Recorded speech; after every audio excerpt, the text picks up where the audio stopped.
Hi, y'all know what it is. Allocation Black Velvet repotting. My Black Velvet leaves were crusty like your homophobic folks who love to worry about everyone's sexual orientation but your own.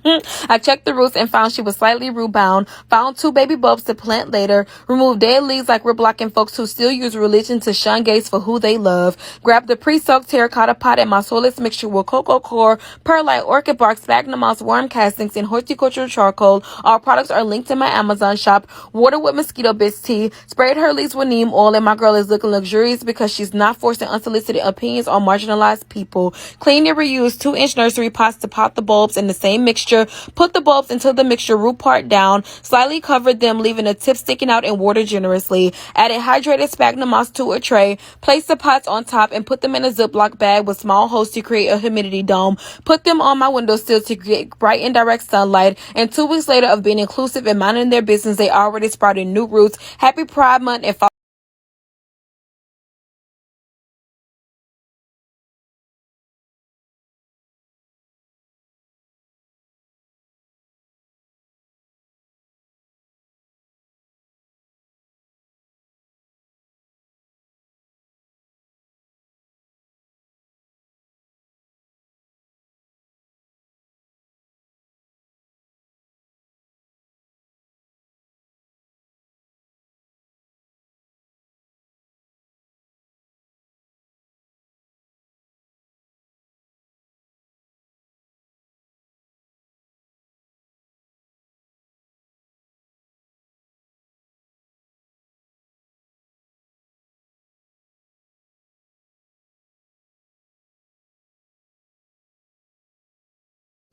I know why you're killing all of your plants. And it's because at some point, the internet told you Succulents are so easy. but they're super duper not. And I'm gonna tell you why as fast as I can so that you can get all of the information you need to keep your succulents alive in this TikTok.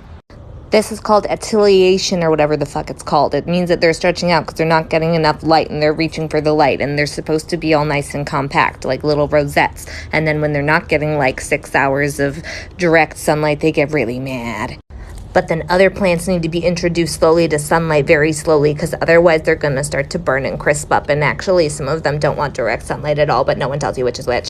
Also, when people say they're easy, they actually just mean you can ignore them for a long time and not water them, and they will not die. Do not water them until they get wrinkly, or they will die. They're also extremely susceptible to root rot, so you need to water them, wait a week, repot them, and then wait a week before you water them, because if you disturb the roots at all and then get them wet, they will rot out immediately, which is why they all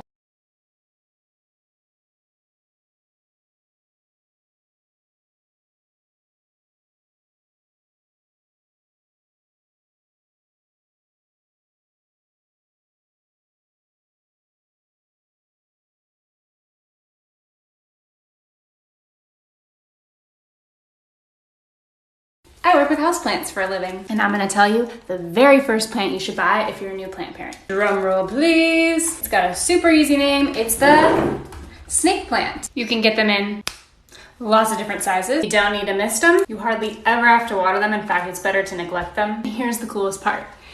They have babies. You can gently pop these babies off. Soon you'll have snake plants all over the place.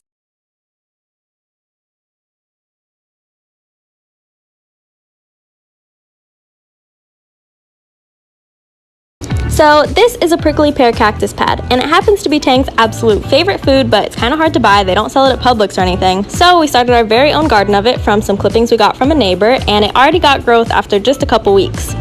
Now we want to grow even more, so we ordered these pads online, and we're extending the garden. We started by breaking up the dirt with this hoe, and then we had to pull out a couple of the really hard roots by ourselves. Nick kept breaking it up some more, and then Tank came for a little visit because he is so cute but super nosy and wanted to see what we were up to.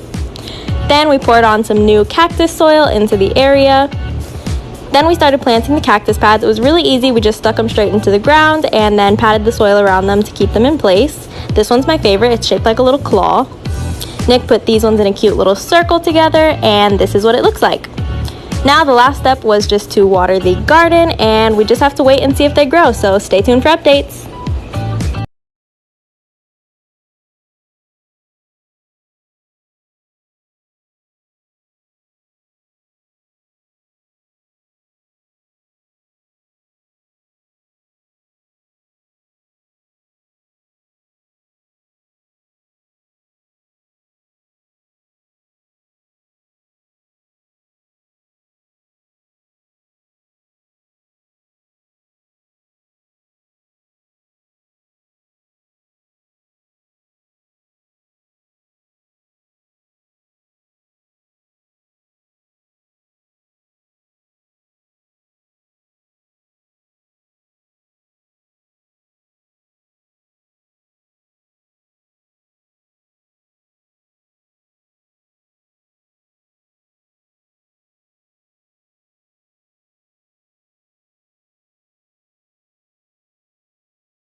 The first thing I did was grab some chia seeds, put them in a bowl, and added some water. I let the seeds soak for about 5 minutes and mixed it in between, and it started to look like this. At this point, the seeds will stick to anything. Spread the seeds out, making sure not to overlap. If it becomes too sticky, use a spray bottle and mist it, and it becomes a lot easier to move around. Place in a bright window, mist once a day, and your chia pet will start to grow. This is an artichoke. This is an artichoke almost flowering, and this is an artichoke starting to flower. The pollen is purple, and you can see this bee right here is getting drunk on pollen and will be completely purple when it flies away. Today starts the journey of me growing a mango in water. Start out by removing the seed. Yep, this one. Next, you're gonna go ahead and remove this paper-like layer. This helps prevent mold. Next, grab a towel and wring out as much water as you can. Place your seed in a container and let germinate until you have a root. This is about a month later. I used this metal string. I suspended it over water, making sure that the roots were fully covered and placed in a bright spot.